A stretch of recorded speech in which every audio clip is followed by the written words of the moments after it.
Hello, everyone. Wyld here of Wyld Fempire. Here for Moonday Live, where I just chat around what I'm curious about, what I am personally working on in my own empowerment and healing journey, and offering space to have a conversation, with those of you who are in the field with me. So I appreciate you showing up. I appreciate you taking the time to take in these thoughts and these curiosities. And I would love to have these conversations with you. So as people hop in here, or if you are watching the replay, to comment, leave your thoughts and your opinions. I would be delighted to digest those, to have a conversation, and to continue exploring what these topics have for all of us. And so today, my curiosity is really resting in this idea of the emotional body, and how do we explore the emotional body and allow it to support us in stepping out of our own domestication? How do we dive in when the feelings are not coming up to the surface in a really easily accessible way? Right? Like, it's so easy. It's so easy to access emotion when we're triggered. It's so easy to access our emotional body when we're triggered, when something external to us has activated a reaction in us. Generally, this is, for myself anyway, anger is really easy to access if I'm triggered, or sadness if I'm triggered with a particular person that I have a longstanding history with. But in general, how do we access our emotional body and allow it the space to breathe and move when we aren't activated and triggered? That's where I'm curious today. And I'm in this curiosity because I recently got to hold space for my son to graduate high school, my baby, and had family in town for a week. And there was a lot, just a lot of feeling, a lot of tension, mm, a lot of people's needs not necessarily being on the same wavelength. And there wasn't a lot of space. There wasn't a lot of space for me to be with my feelings in that experience. There were just too many bodies, and it didn't feel safe, quite frankly. It didn't feel safe for me to be fully in my feelings around what it means to have my youngest child graduate high school and prepare to leave my home. And so once everyone left my house on Thursday, I found myself going into this really sticky inertia. Like, I could tell that I had a lot of feelings that wanted to move and wanted to be processed, but I couldn't access them easily. And I wasn't triggered by anything. And I was working really hard to not pick a fight with my partner or to try and create a situation that would allow the feelings to erupt. I've been working really hard for the last 5 or 6 years through nonviolent communication and self intimacy and all of the other work that I have been doing on my own reactive patterns and habits as a messy human, just like you. And so I recognized, oh, I'm feeling this inertia. I'm feeling this tension. I could feel myself almost pressing against my skin, just this discomfort and this desire to move this energy, but I couldn't access it. I just couldn't get to it instantly the way you can when you're triggered by somebody else. And I knew there were certain things I could do. I mean, I could go to Netflix and watch a bunch of sad movies and get myself to cry. I could journal. I could reach out and talk to some friends. I could try talking to my partner, but none of those things were really attractive to me. I was really curious about how to support myself in increasing my capacity and learning how to access these feelings more holistically in a more natural way, the way that I know I could as a baby and a child, right?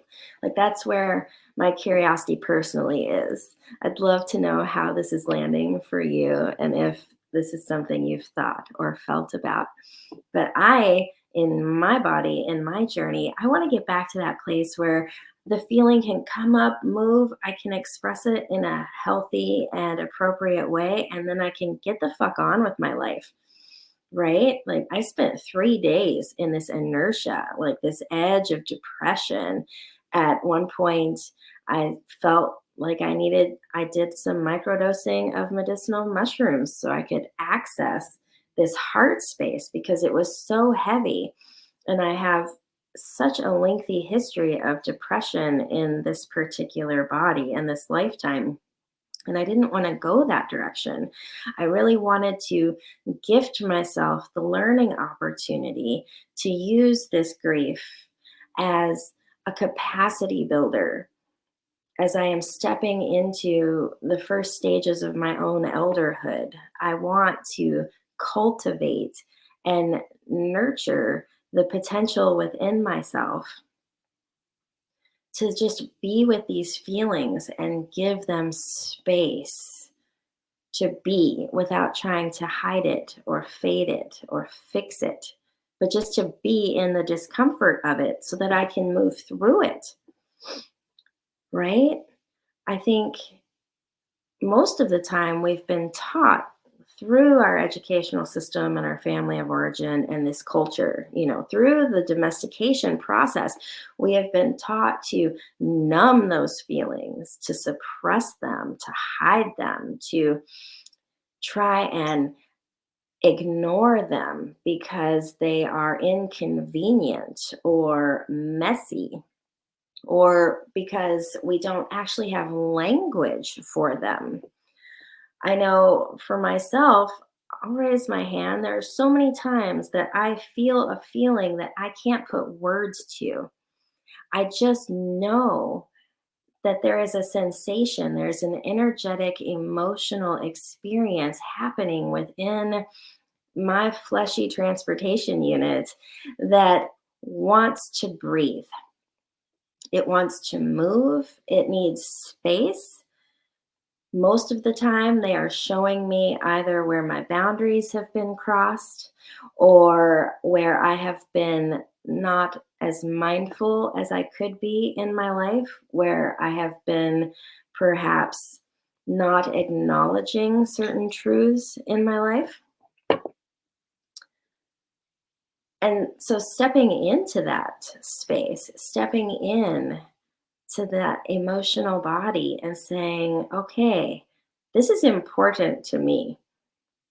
My emotional experience is just as important to me as my work life. It is just as important to me as my family. It is just as important to me as how I utilize my time, how I care for my body, all of these things that we value.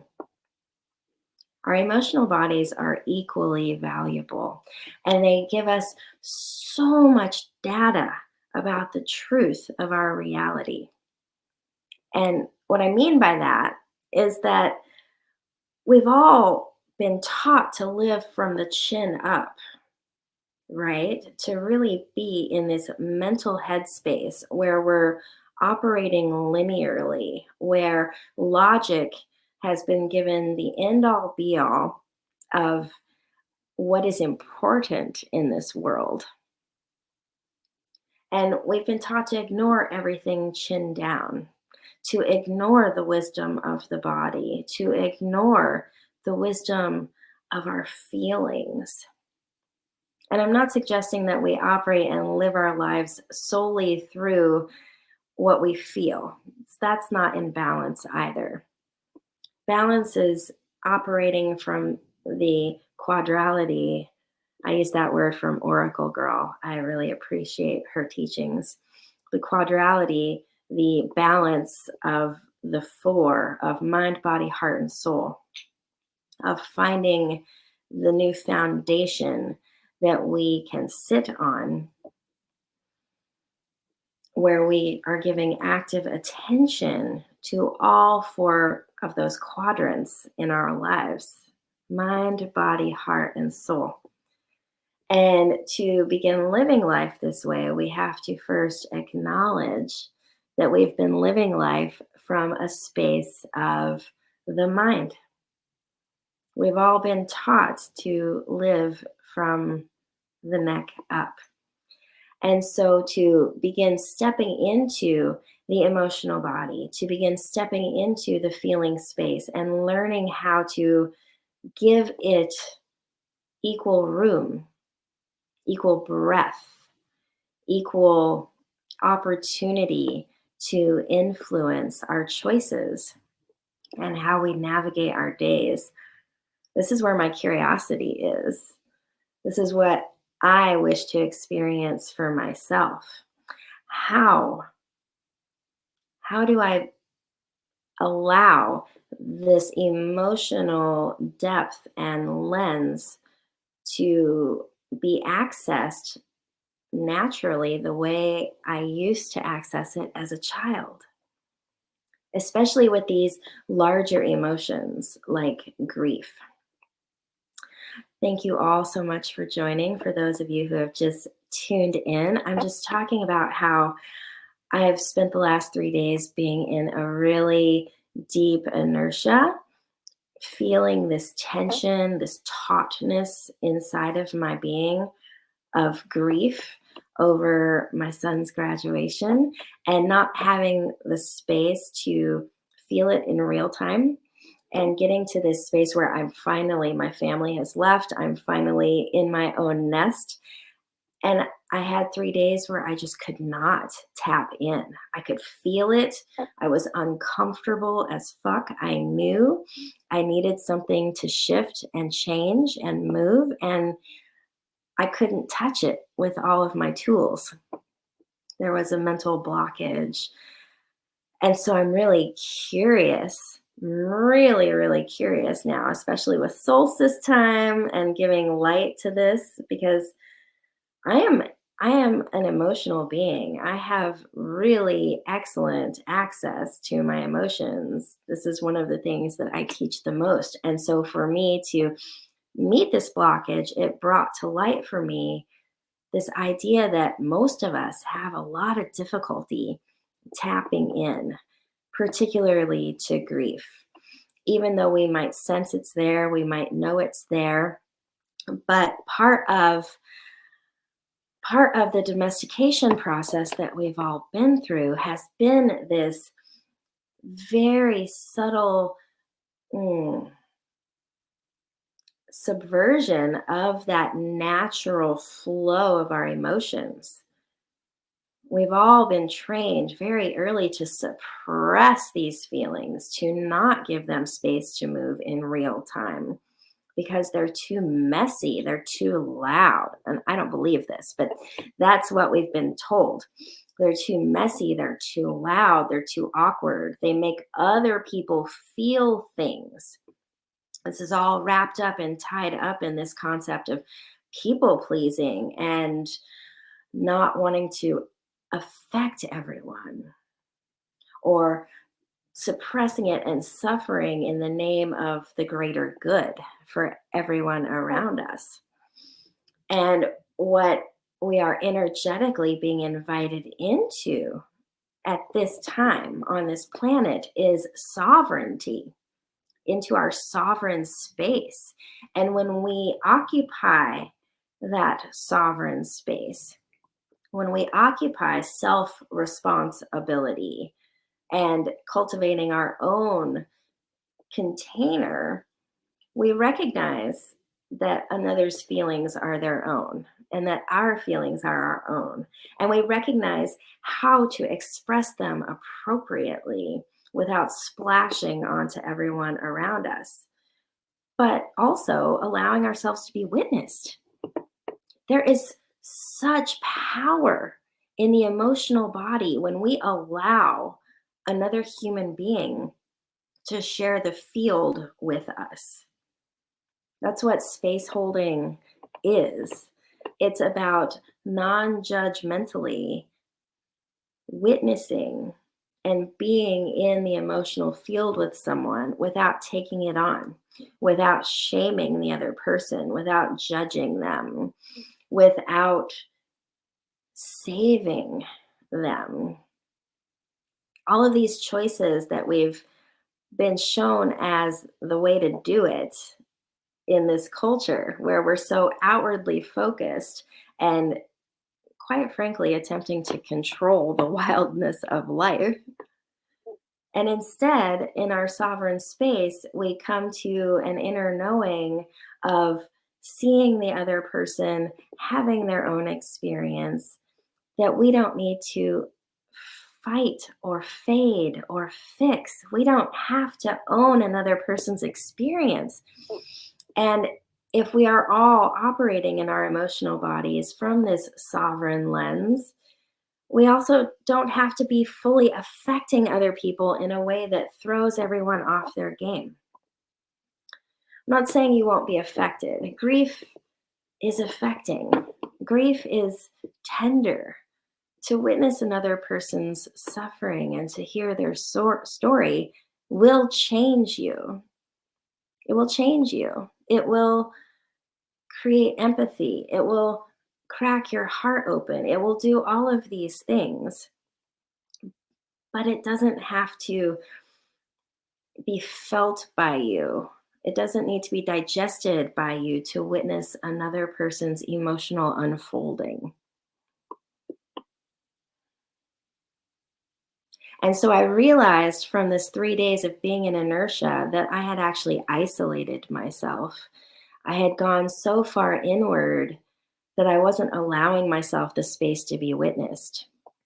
And I've been practicing for many years through nonviolent communication, through self intimacy work. I've been practicing not utilizing the people closest to me as a trigger or an activation in order to give myself the excuse to release pent up emotions and stuck energy, right? I mean, how many of us have done that in the past? I know I have, where I just feel cranky and agitated and unhappy, and life is not going the way I would prefer. And so I would micro focus on the things my partner at the time might be doing that I don't like and just kind of pick the wound a little bit, just a little bit, and get a fight going, right? So that I can get this discomfort out of my body so I could project my discomfort onto the mirrored reflection of my beautiful partner and have that irritation and anger mirrored back to me so I could recognize what I was actually fucking feeling.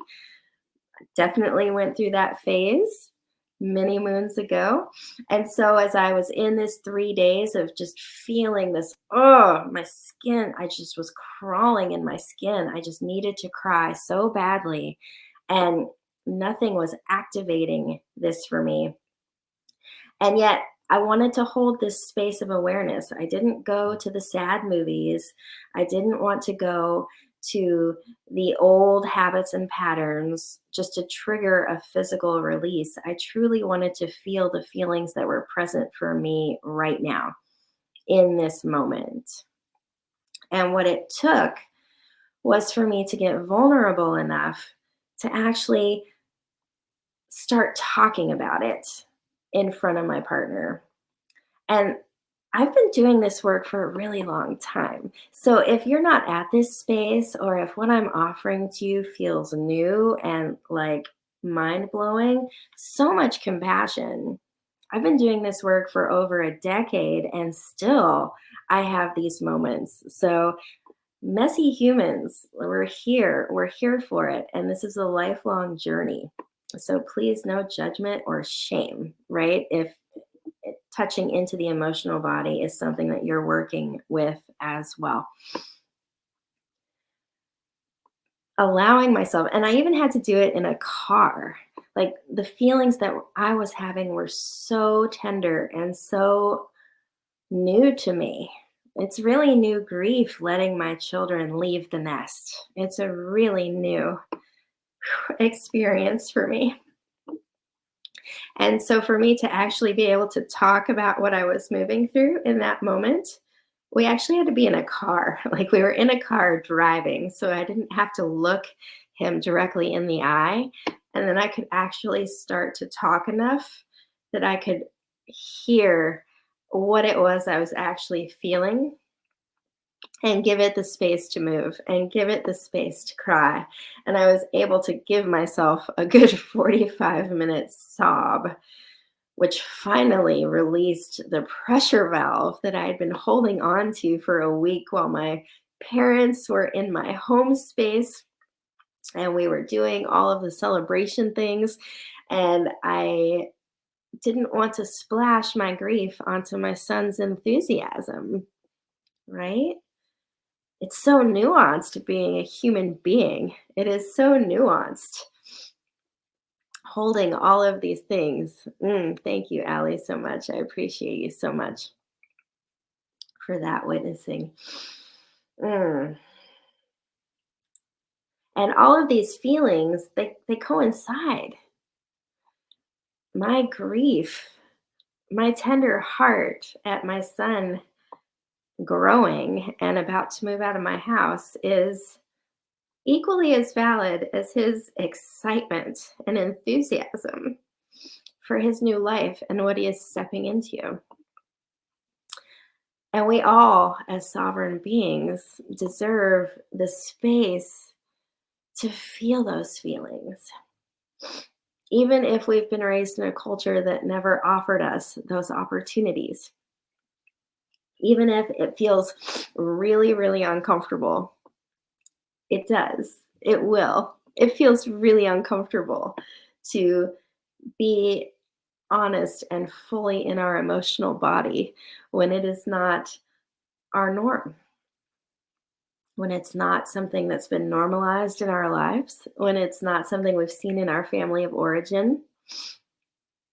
Perhaps it's something that we are learning for ourselves, and we have to be the ones to perform the emotional labor to teach our intimate partners how to be emotionally connected, or our friends, our children. I truly believe that women and gender expansive humans hold the next key codes for the evolution of humanity at this time. And when you are a leader in that way, we're riding the wave, we're at the crest. We don't have people teaching us how to do it necessarily. We're learning as we go. We're learning one step and one foot in front of the other as we lean into great mystery and begin to reawaken all four quadrants of what it means to be a human: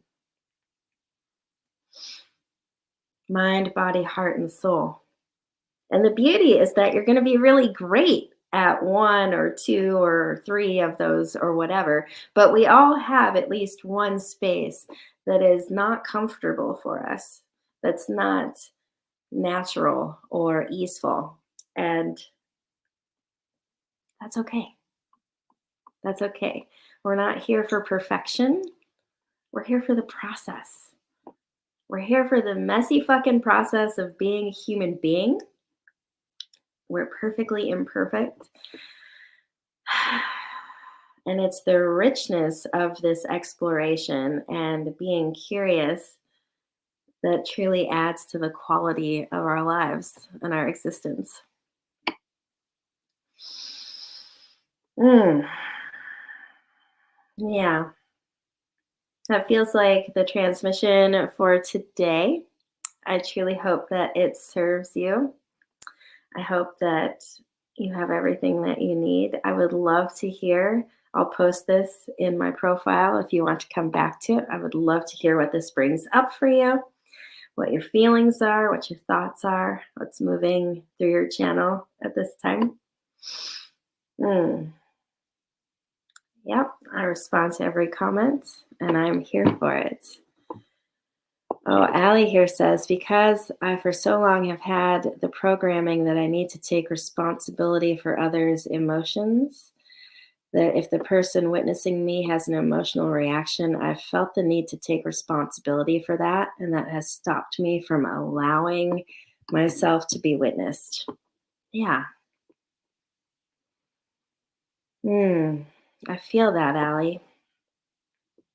And so coming into that space inside of yourself of recognizing that you are not responsible. They actually have a responsibility for their own container and how to care for themselves and how to move through their own experiences and have good communication.